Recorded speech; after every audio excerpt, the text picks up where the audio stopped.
All Welcome right. to the Writers Room for Run Radio. I'm Trina Wilcox. My guest today, Christine Schulze. Welcome. Thank you. Thank you for having me. You are a writer of YA fantasy, and you Yes. also have a special kind of spin on it. You prefer to kind of keep things clean, which I do appreciate because it seems Yes. like even if you're not trying to be, prudish, sometimes it takes away from the story. Is that your main reason for wanting to keep it on the clean side? I mean, so obviously everybody has their preferences. If you like spice in your fantasy or whatever, like that's cool. For me personally, I just don't prefer that. And for me, with being more of a young adult market, I just feel like, that doesn't need to be in there. Again, I know people will Yeah. have different opinions, but you just don't know. Like young adult could be 18, but it could also be like 12. So for Yeah. me, it just doesn't for me personally doesn't have a place in there. Again, no judgment if you write that way, but that's just never been a personal preference of mine, especially with the age group that I write to. So You've been a writing since you were 4 years old when it comes to books and putting things together for stories. What was your very first book when you were little that you wrote? yeah, so before I could even write, I would still put books together with just pictures, Okay. or I had the like favorite I had like this favorite unicorn wrapping paper, and I would cut out the unicorns. I'd like make little books from that. My first one with words was called Johnny to the Rescue. And I was about 5 years old when I wrote it. Also, of course, did some pictures, and it was just about Johnny going to rescue his friend, Princess Bright Eyes. And I did that we had a family friend who was getting married. I wrote it for like kind of like a wedding gift. But what's interesting about it is I kind of eventually made a whole series out of it.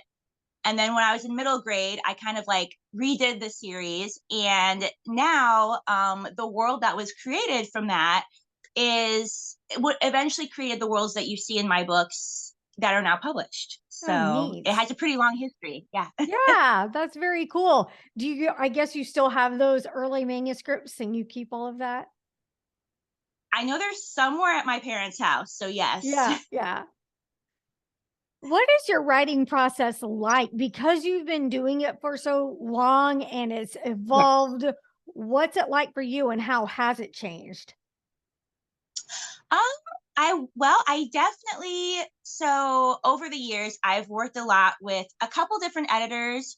Especially this one editor, her name is Kira, and she's definitely taught me a lot so that my writing's really developed. Like I can now, write something new and I can now go through and point out my own plot holes or my own things that need to be fixed. So that's been really, really valuable.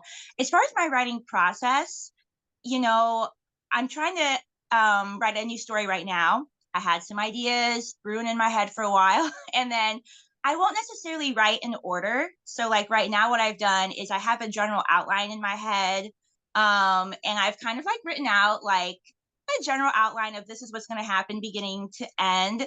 But as far as like writing the scenes, it'll be kind of whatever I'm inspired to write. So maybe I'm inspired to write the ending, and then I'll go back to the middle or Oh, whatever. neat. So I know some people like to write from beginning to end. I don't necessarily write that way, although I do like to know what's going to happen generally from beginning to end. You talked about an editor. What's your publishing process been like from early Yeah. on? Did you go straight to one kind of publishing and stick with that, or have you experimented? Yeah, I guess I've done a couple different things. So my very first book, Blood Maiden, was originally published by a small press back when I was around 18. And they didn't really last very long. So then I was like, well, I'm going to self publish it. So I have done a lot of self publishing, definitely working one on one with an editor. I've definitely learned a lot about that. Like when I was younger, I was kind of impulsive, published quite a few books, and then realized, oh, I should probably professionally edit these. So then I unpublished them, and then I've been slowly like, professionally editing them, rewriting, and then like publishing from there. So a lot of my work has been self published.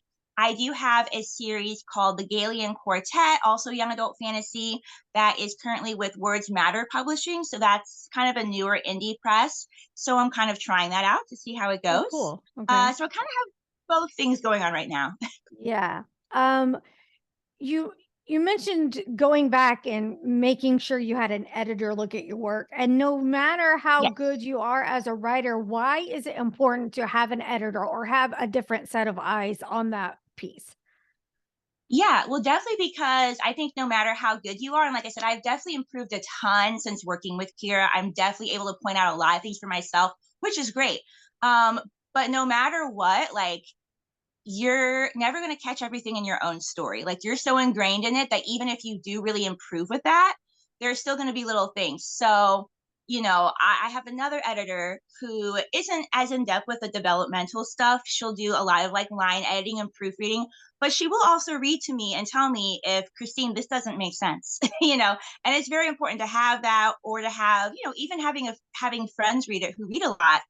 They're not going to edit it per se, but they're going to be able to point out stuff to you that maybe you didn't catch. So that is valuable. You definitely want at least one person to look it over as an outside reader.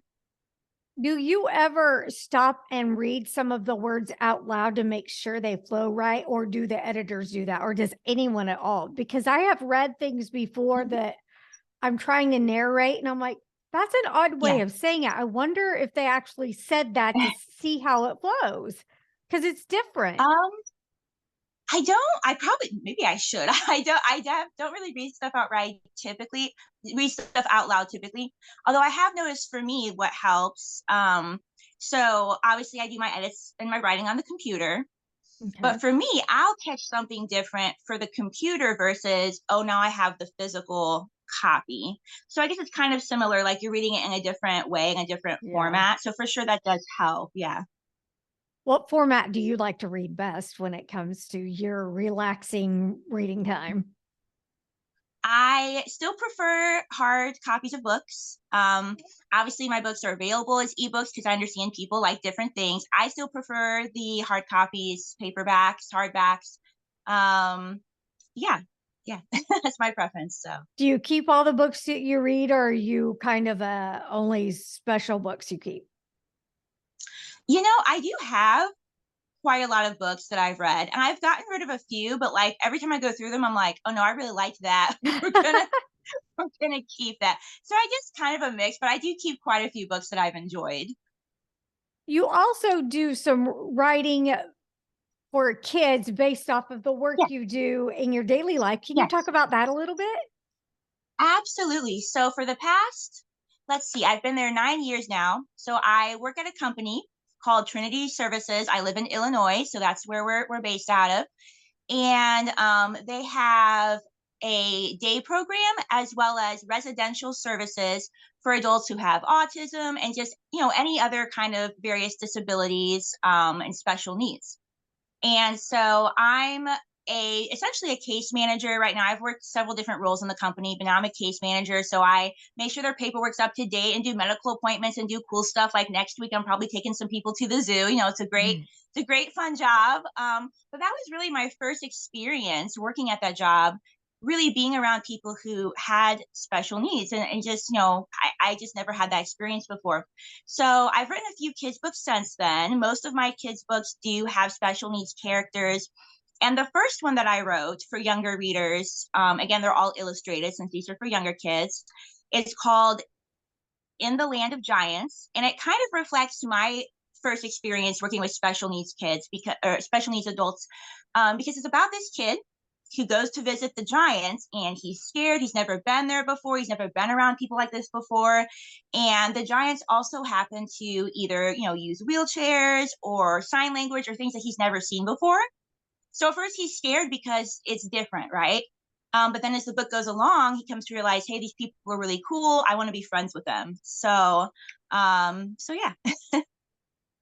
It seems like you constantly have creativity flowing through you. Do you ever get Yes. stumped sometimes? And how do you deal with that if you do? Um, you're right. There are often a lot of ideas. I don't really force myself, so that's why. So like the story I'm working on right now, I've been kind of thinking about it for a couple of weeks just to get the ideas. And so I will think about it constantly, but I'm not like kind of like forcing it to happen. So I don't think so much per se. I get a lot of writer's block, maybe because I don't take it. like I said, I don't force myself like, oh, I have to be writing every day or Yeah. whatever.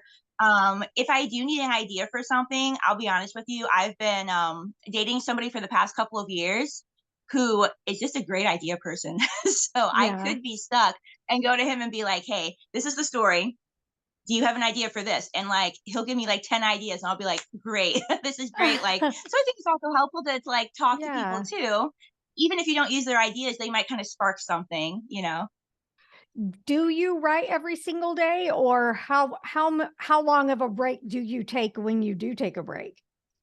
Yeah, I definitely don't write every day typically. And I mean, part of that's just for various reasons. Obviously, I do work full time.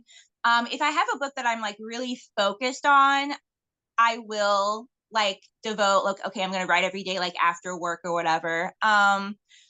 Right now is kind of a strange time. I've actually told myself I need to take a break from writing for a little while because I'm actually trying to learn more of the marketing aspect. I've been Mhm. writing and publishing for a few years. And if I do like in person events, for example, my books do sell well. Like I have, good interactions with people.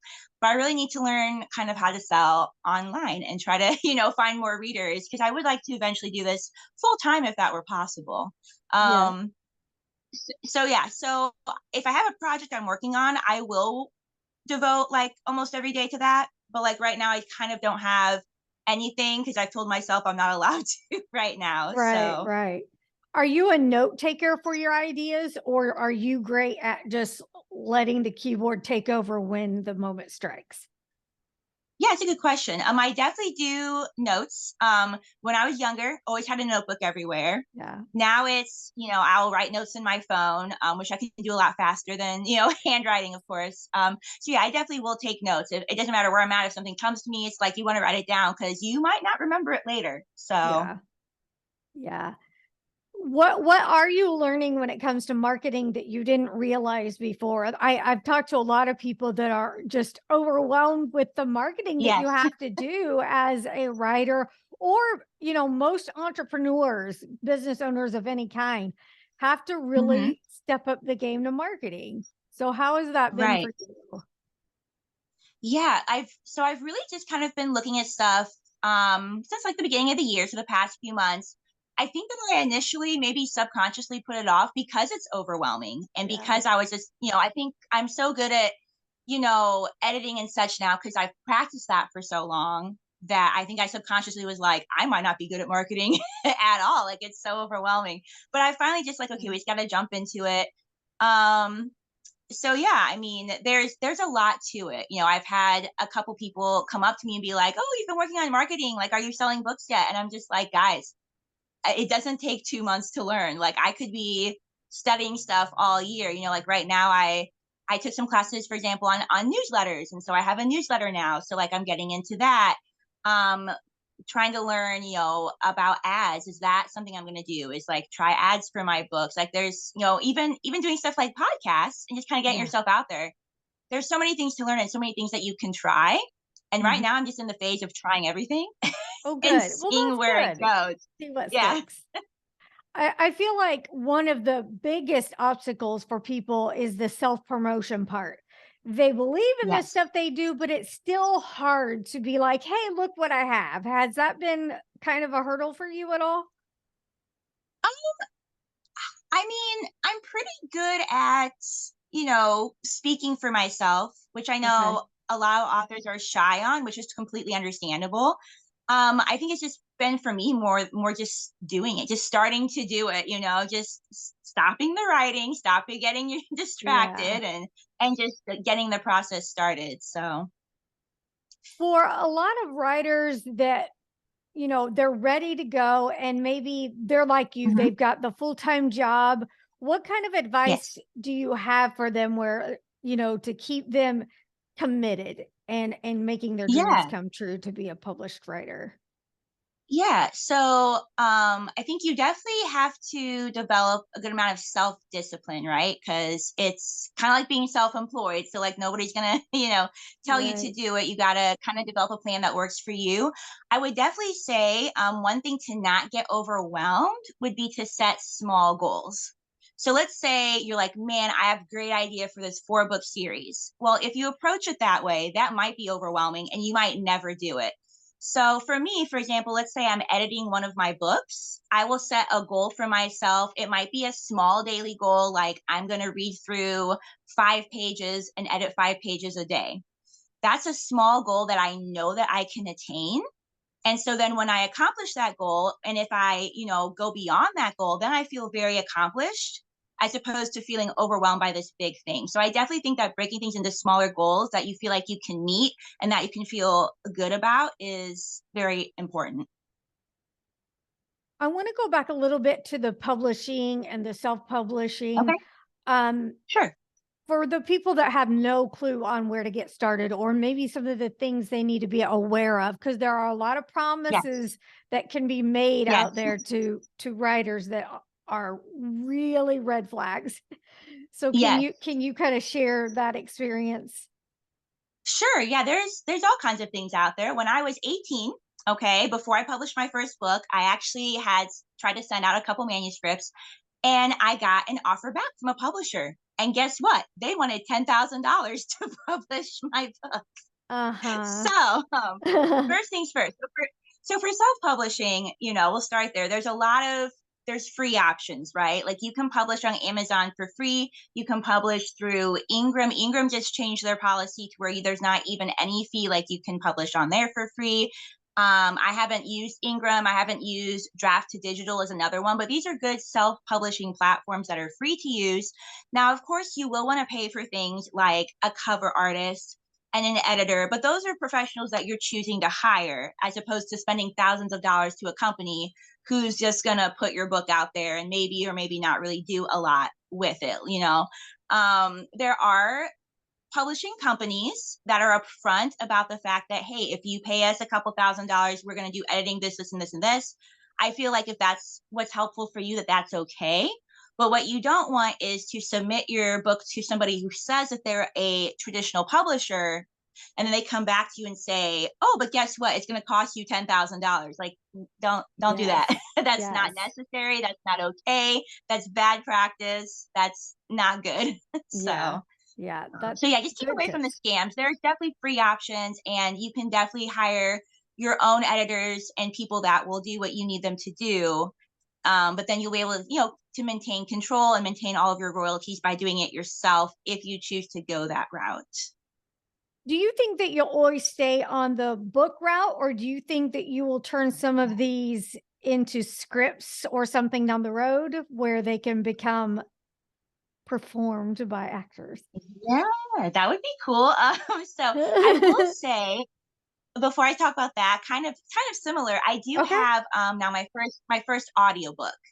Okay. So that's been something new for me. One of my books has been turned into an audiobook. That audition process was really fun, like auditioning the different narrators, and the narrator I chose, she's fantastic. I even have in the book a couple different songs, so I sang them so that she could sing them in the book. So that was Oh, pretty neat. fun. Um, so yeah, obviously something like films or whatever would be super cool. I'm pretty sure that script writing is probably a completely different type of writing Mhm. that I don't know anything about. But Yeah. if somebody was ever interested and obviously they wanted to make a script and do something with that, I'd be down for that. So Cool. Fun. What other things are you looking forward to in the near future when it comes to your writing process and just growing as a Mhm. writer? Yeah, I mean, mostly right now, focusing on finding the readers, right? I know Yes. they're out there. Oh, yeah. People who love people who love young adult fantasy, people who prefer a clean read when it comes to, intimacy and language and that type of thing. People who love classic Lord of the Rings and Zelda and Narnia adventures. So definitely finding those people. And then eventually, I do have a couple more books planned once I kind of hopefully get a handle on the marketing aspect. Very fun. Have you ever had some fans come up to you and tell you that even though they're not a young adult, they still enjoy your genre and that type of Yeah, writing? Looks like. Yeah, for sure. I actually have quite a few people, and there's also so I do a couple, like I said, in-person shows. There's one festival I do here locally every year, and I do have people that sometimes have like repeat, like come back to the festival, like they know that I'm there. So yeah, I have quite a lot of people like 20s, 30s. I mean, I think for young adult, like it doesn't have to just be for young adults. The main thing Yeah. is that the characters are young adults, but there can still be that complexity and those fantasy elements that, like I said, have that complexity to still draw all kinds of ages in. So Yeah. for sure. Very exciting. It sounds like there's a lot for you to keep working at and that you're going to be Yes. very successful at. Tell people where they can go to follow your work. Absolutely. So, if you want to go to my author website, like I said, I do have a newsletter that if you join, some of the things that come with that are a couple of free stories. You'll get behind the scenes on how I made different, of my books and my characters, upcoming releases, upcoming events, stuff like that. So that can be found at authorchristineschulze.com. To spell my name, it is my last name, because that's the it's Christine with a C, Christine with a CH, but then for my last name it's SCHULZ as in zebra, E as in elephant. I know that's different because normally people want to put a T in there. There's no Yes. T, so don't put the T. No You won't tea. find me. Yeah. But yeah, authorchristineschultz.com. And then as far as my books, all of my books are on Amazon in paperback, ebooks. I do have the first audiobook. I do intend to do more of those. And I do have a few of my books on Barnes and Noble, but that would kind of be more of the series that's with the smaller press, as Yeah. opposed to every single one of my books. So, Sounds great. One last thing before we go, because it's Run yeah, Radio, and I believe that activity can really spark creative juices. It sounds like your job's pretty active, your day job. yes. So, what else do you do to kind of keep making sure that you're moving and you're active in life? And how does that feed into your writing? Yeah. So I love to walk. I love to hike. I love to do hiking. Um, and I also love music. So I like singing, and actually the Galian Quartet series in particular, a lot of the magic is music based. So people might sing or play an instrument to cast a spell. I'm also very into certain video games. In fact, tomorrow the new Legend of Zelda game comes out, and I will say that that game series, which is my favorite, has kind of influenced a lot of my stories, which is like the Cool. unique magic and races and everything. So yeah, definitely certain things I do also influence my writing. Very good. Thank you so much, Christine. Come back when you're working on another Yes, project. It was great having you. will do. Thank you so Thank much. you.